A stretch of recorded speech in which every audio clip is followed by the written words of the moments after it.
साथियों नमस्कार। आज मैं डॉक्टर अमृतांशु आपके साथ बात कराएंगे AIOBC एम्प्लॉइज फेडरेशन के महासचिव श्री जी करुणानिधि सर से कि भारत में पार्लियामेंट्री कमेटी फॉर ओबीसी के कल्याणार्थ जो संसदीय समिति है उसका गठन कैसे हुआ।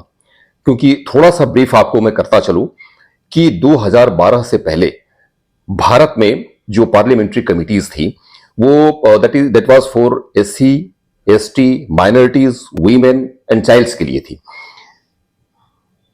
ओबीसी के लिए नहीं थी।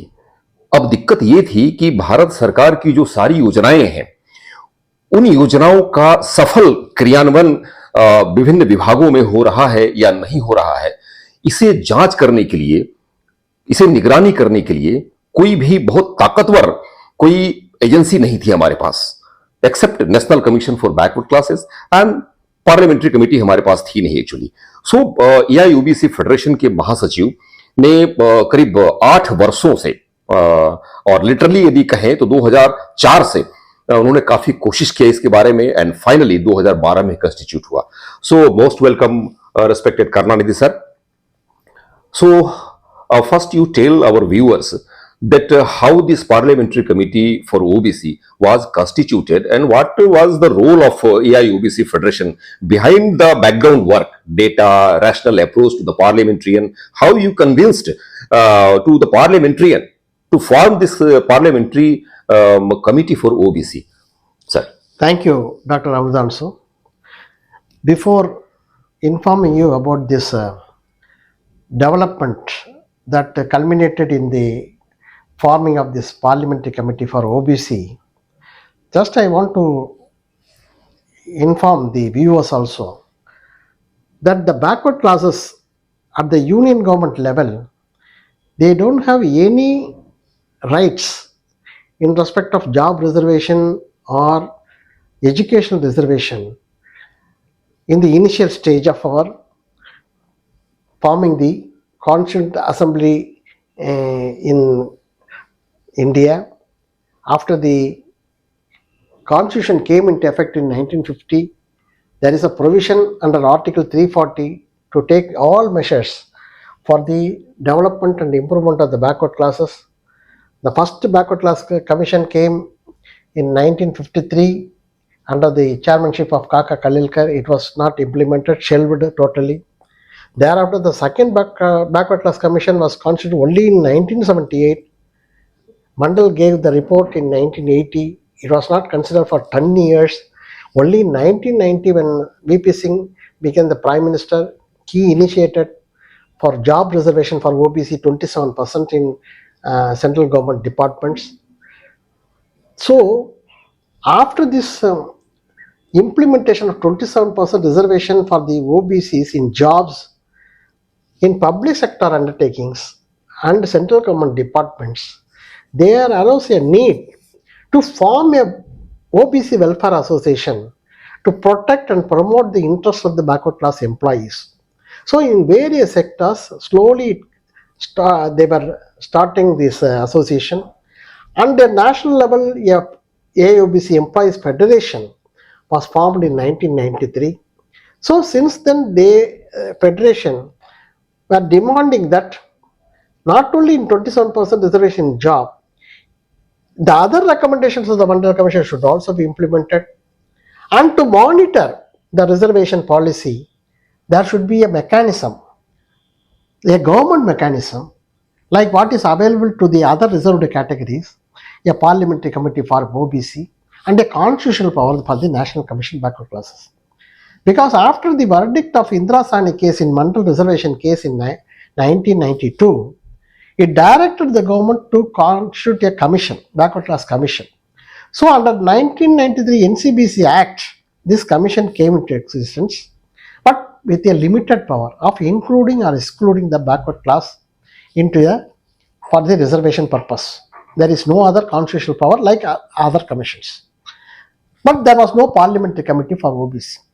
So the demand from the federation was there from 1993 onwards continuously, but it was not having any impact on the parliamentarians because it was only initial stage.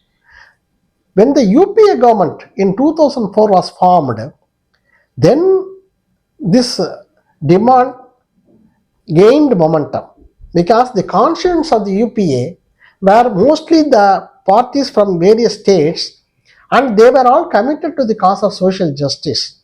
So the federation found it very convenient to take up the matters with the parliamentarians and approach them and request them that this committee for parliamentary committee for OBC as well as the constitutional power for NCBC is very much essential because in most of the departments even the 27% reservation for jobs is not being properly implemented.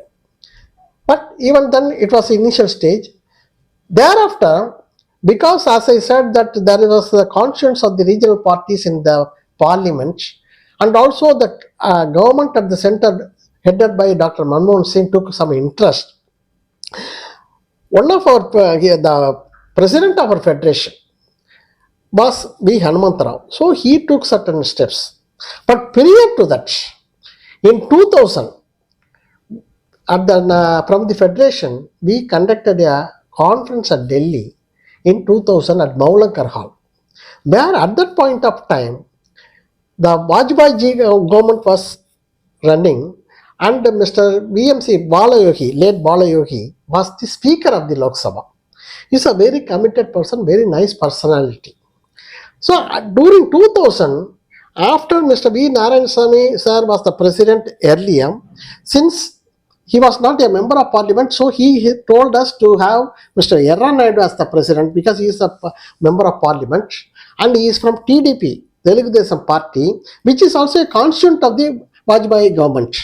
So Mr. Balayogi was the speaker representing, he hails from the TDP party. So Mr. Yerra Naidu was very close to speaker, so he took us to speaker Mr. Balayogi and this demand was put forth before him that parliamentary committee for OBC should be there. Then he also was supportive and he attended our conference in 2000 where this matter was highlighted. Then when we went in person, myself and Mr. Yerra Naidu met a speaker about this subject, he said that yes, I am supporting, but that is not enough. The government should have that, prime minister should agree for this, the cabinet should approve it. So it is not as simple as you think because the entire bureaucracy is against the reservation policy for the backward classes. They were against this. So you have to make a lot of fight, you have to make a lot of lobbying to convince the members of parliament. So that was the first message for us, how to deal with these MPs. So in 2004, when the UPA government was formed, by that time, Mr. Yerra Naidu lost the Lok Sabha election, so he was not a member of parliament. And so we requested Mr. B. Hanumantarao, who was a Rajya Sabha MP. He is also a committed in social justice. Mr. Yerra Naidu also supported, Mr. Narayanasamy also supported Hanumantarao. So we elected Mr. Hanumantarao as the president of the Employees Federation. And when he took charge as a president, we gave the idea that this OBC MPs should be having a meeting. Like what is happening with the SC MPs, like the ST MPs, they are also having frequent meetings to discuss about the matters. Like that, we should try. Then he made the first venture in 2005, where only initially some limited MPs came, but subsequently, lot of MPs participated in the meeting convened by Mr. V. Hanumantarao. In the process of convening the meeting, we, the office bearers of the AIOBC Employees Federation, on every occasion, we were there for 2 or 3 days ahead before that, and we will take the letters of Mr. V. Hanumantarao about this meeting. We met all the MPs in the residence and requested them to attend the meeting. Like that, we have worked on the background. So this matter was focused in the meetings also, OBC MPs meeting also. But even then, it was not happening. Then the delegation of the OBC MPs met. That time, speaker was Mr. Somnath Chatterjee. They gave a representation to him, to the Prime Minister, but it was not forthcoming. But in 2006, Mr. Arjun Singh, he initiated steps to implement 27% reservation in education institutions like IIT, IIM, AIMS. Then finally, after Supreme Court verdict, from 2009 onwards, it started implementing. Then there was a further momentum on our demand because Now, not only in jobs, even in the education institutions, now 27% is being implemented. Yeah. Many of these universities like IIT or IIM, initially they were reluctant. In fact, they were not AIMS ready. was reluctant. Yeah, they were not ready Yeah. to implement 27%. Yeah. So installments in 9% every year, like that only they accepted. So we thought that there should be certainly a mechanism to monitor this. Then slowly it came, but after 2009, again the UPA government came. Again this our representation was coming throughout every session, and this OBC MPs forum also frequently meeting. Okay. By the time Meera Kumar became the speaker, and the matter was represented to her. Finally, in 2011 December, the government decided to constitute a parliamentary committee for OBC. In 2012 onwards, this parliamentary committee was constituted, headed by first chairman was BK Handik from Assam, and the constituent of the committee will be 20 MPs from the Lok Sabha and 10 MPs from the Rajya Sabha. They have got the powers to visit various public sectors, central government departments. They can call for the records. They can invite these executives of the departments to have an online or in-person discussion about the implementation of reservation policy. All this started from 2012 onwards. But the journey of this Parliamentary Committee for OBC demand started from 1993. It came into some momentum in 2000. Thereafter, in 2005, when the OBC MPs Forum was started. Okay, sir. And so, finally, in 2012 December, Parliamentary Committee for OBC is constituted. Yeah. Okay, that's good, sir. Sir, please tell our viewers how much it is instrumental for the welfare of OBCs, how much our issues are being taken up by the parliamentary committee, because as of now also, sir, so many either you can see the universities or the institutions, banking industry, and PSU also, sir, actually. So at the higher level, for OBC posts are not adequate, sir. So these issues are being taken up by this committee. So yeah, as I said, there is still a long way to go, because even though the Parliamentary Committee for OBC was constituted in 2012, the National Commission constitutional power was given in 2019. Yeah. But even then, still we are not able to achieve the 27% at all levels. Yeah. That is a big fight going on. From the Employees Federation, we have been consistently taking the matter. That is different. But one thing happened, that after the constitution of this committee, at least public will be knowing what is the level of this implementation in each department based on the report submitted by the committee, because it is in the public domain. The committee visits various departments, they discuss the matters, then they have to submit a report to the Speaker of the Lok Sabha, and that report also being sent to the respective departments, and their feedback or answer is being received. Thereafter, action taken report is also again finalized and submitted to the Speaker of the Sabha. So all these things are in the public domain. So the public is now able to know to what extent these departments are implementing, to what extent they have to go like that. Now at least we are having an idea. Yeah. Earlier, we don't have any mechanism, so we don't know what is happening. Correct. So that is the first point. Okay. The second point, after this Parliamentary Committee for OBC came, when they visited various banks also. They visited nearly 5 or 6 banks: Reserve Bank of India, Union Bank of India, Bank of Baroda, Indian Overseas Bank, Canara Bank, like that.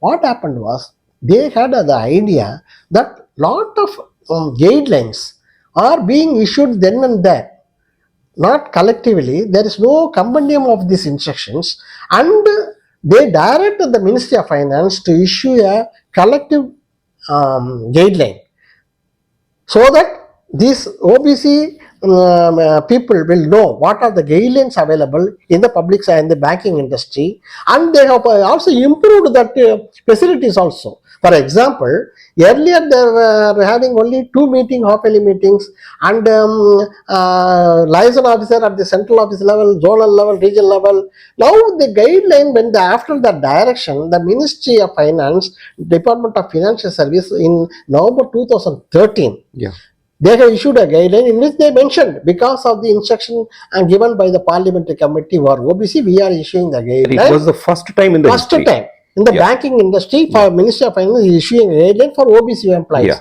So in that they have mentioned that the bank should be giving that pre-recruitment training, pre-promotion training, office accommodation for the welfare association, and also the president and general secretary should be nearer to the headquarters. All these things have been improved now, and that guideline is now in the public domain. Like that, afterwards they have improved now in 2021. Like that, the guideline is there. Similarly, in various other sectors also, for example, in Naval Lignite Corporation, in other insurance companies, all these welfare associations were functioning, but they don't have any facility. Only when the Parliamentary Committee for OBC came and visited those departments, the welfare associations were able to meet those representatives and give their representation, based on which the matter was taken up with the respective departments, and the departments have also responded to that. So in that measure, we have to personally thank Mr. V. Hanumantarao, who has taken a lot of interest. He was a member of the Parliamentary Committee for OBC for 2 terms. So during his visit also, he was very particular that to call the welfare associations in person and discuss with them, and those matters will be reflected in the department also. Like that, he took lot of interest. Likewise, so many members of the parliament inside the committee, they took interest. So lot of certain guidelines were being issued. You want to say that at least OBC society has a powerful voice through this parliamentary committee. Now we have to, but this is not, we have not completely achieved, I cannot say that, but there is now a mechanism. Now there is a constitutional power for the NCBC and there is a Parliamentary Committee for OBC. 2 mechanisms are available with the OBC employees as well as with the OBC public.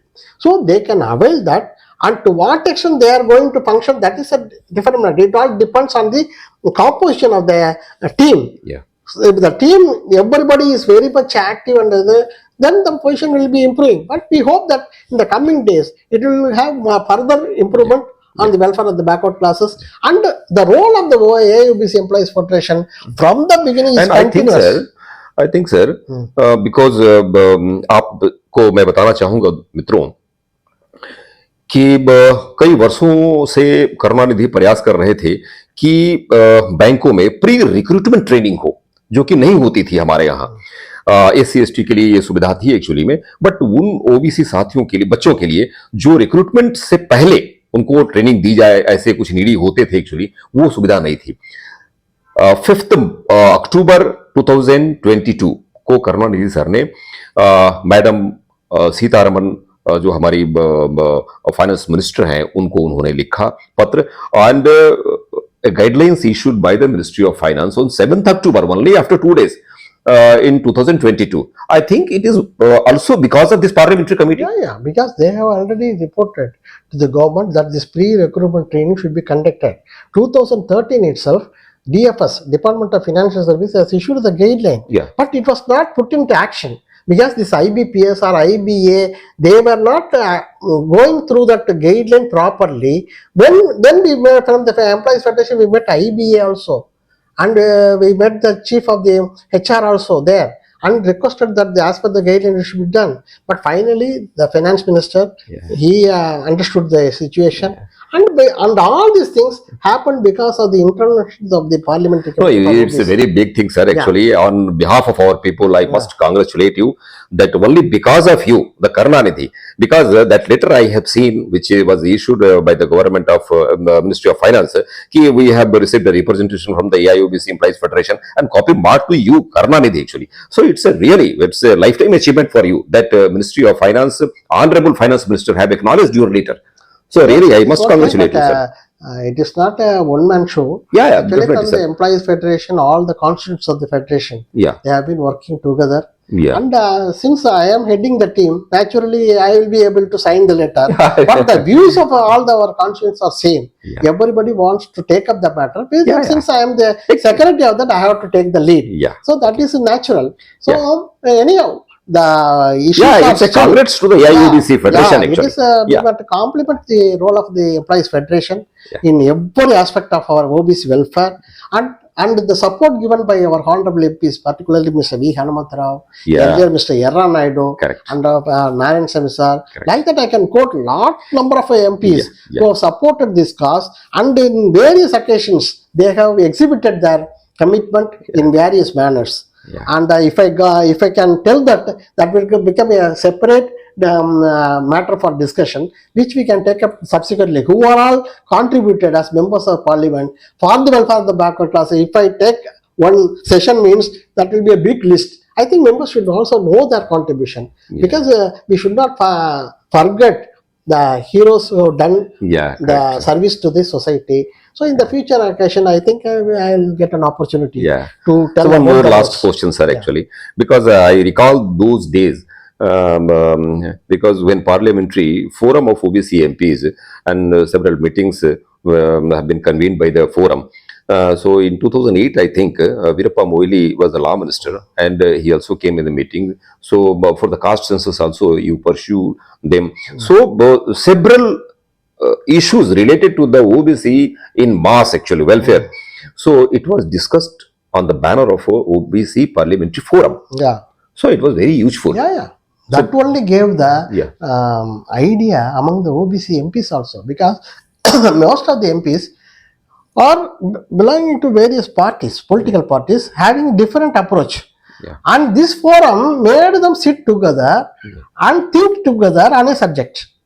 That is the success of this forum, for which the Hanumantarao is singularly responsible for that. I can say that, because it is not so easy to mobilize the OBC MPs at a forum cutting across party lines. You can even among the parties itself, it is not difficult. It is very difficult. But he made even all the opposition or ruling party, everybody sit together and discuss the matters and take a shape, and they went as a delegation to the Prime Minister of the during that period. Either Dr. Manmohan Singh or Prime Minister Narendra Modi, they went as a delegation, represented the matter. So it was a continuous effort taken by OBC MPs Forum. But in that, the role of the Employees Federation, AIOBC, is significant, because for all those things, the background support, or I can say infrastructure support, I can't say, but physical support of meeting the MPs, handing over the letters, organizing these meetings, in that as foot soldiers,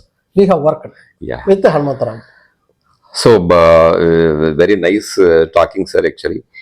and इस तरीके से हम कुछ और भी चीज़ों पर आपसे बात करेंगे सर, क्योंकि मैं चाहता हूं कि हमारे लोगों को ये पता चले कि भारत में जो कुछ भी आपके पास है, जो भी ओबीसी के वेलफेयर के लिए जो चीज़ें बनी हुई है, जो कुछ भी आपके पास अचीवमेंट के तौर पे है, तो उन चीज़ों को आप तक हम पहुंचाएं.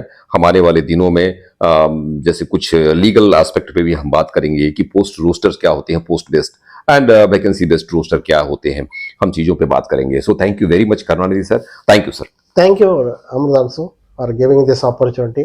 Thank you, viewers. Thank you.